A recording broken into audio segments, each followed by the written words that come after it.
পরিস্থিতি আপনারা নিশ্চয় অবগত আছেন।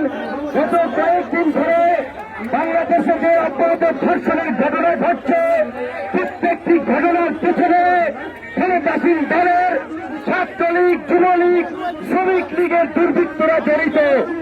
এই সরকার ক্ষমতায় থাকার জন্য দেশের সুস্থ থাকা রাজনৈতিক পরিবেশকে ধ্বংস করে একটা দুর্বৃত্তের রাজ্যে পরিণত করেছে বাংলাদেশকে।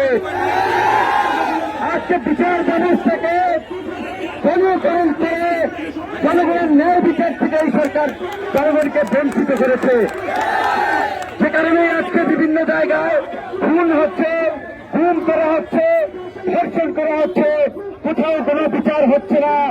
বরঞ্চ আমরা দেখি ধর্ষণের বিরুদ্ধে ছাত্র জনতার যখন প্রতিবাদ হয় সেখানে ওই দুর্বৃত্ত ছাত্রলীগ, যুবলীগ হামলা করে। আপনারা দেখেছেন গতকালকে, গত পরশু ময়মনসিংহ, লালমনিরহাট, রংপুর, ঢাকা সহ আমার ভাই বোনদের উপরে এই ধর্ষণ বিরোধী আন্দোলন চলাকালীন সময়ে অনেক জায়গায় পুলিশ লাঠিচার্জ করেছে। ক্ষমতাসীন দলের ছাত্রলীগ, যুবলীগরা আমাদের উপরে হুমকি দিচ্ছে অব্যাহত ভাবে এবং বিভিন্ন জায়গায় আমাদের সহযোদ্ধারা যেন প্রতিবাদ না করে তাদেরকে মেরে ফেলার হুমকি দেওয়া হচ্ছে যদি তারা প্রতিবাদ করে। আমাদের আজকের এই বিক্ষোভ মিছিল যে গতকালকে বিভিন্ন জায়গায় যে পুলিশি হামলা হয়েছে, ছাত্রলীগ, যুবলীগের গুন্ডাদের হামলা হয়েছে, সেই হামলার প্রতিবাদে কালো পতাকা মিছিল এখনই আমরা এখান থেকে মিছিল নিয়ে আমরা স্বরাষ্ট্র মন্ত্রণালয় অভিমুখী আমরা আমাদের অবস্থান কর্মসূচি পালন করব।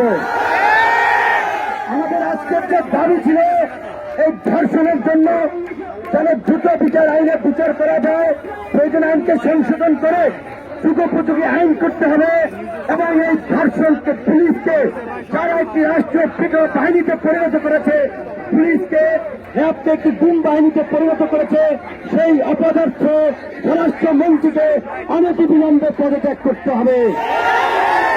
কারণ এই স্বরাষ্ট্রমন্ত্রীর নেতৃত্বে আজকে বাংলাদেশে পুলিশ সেনাবাহিনী মারছে, র্যাব সাধারণ মানুষকে গুম করছে, জনগণের উপরে পুলিশ একটা নিপীড়কের বাহিনীর ভূমিকা অবতীর্ণ হয়েছে।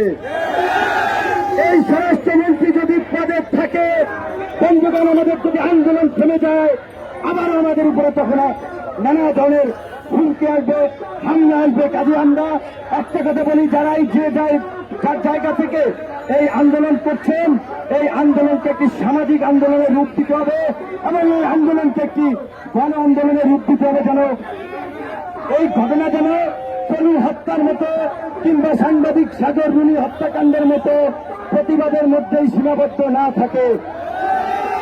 এই ঘটনা যেন চাপা পড়ে না যায়, সেজন্য আমাদেরকে সজাগ দৃষ্টি রাখতে হবে এবং আমাদের এই ধারাবাহিক কর্মসূচি অব্যাহত রাখতে হবে। এখন আমরা স্বরাষ্ট্র মন্ত্রণালয় অভিমুখী আমাদের বিক্ষোভ মিছিলটি যাবে।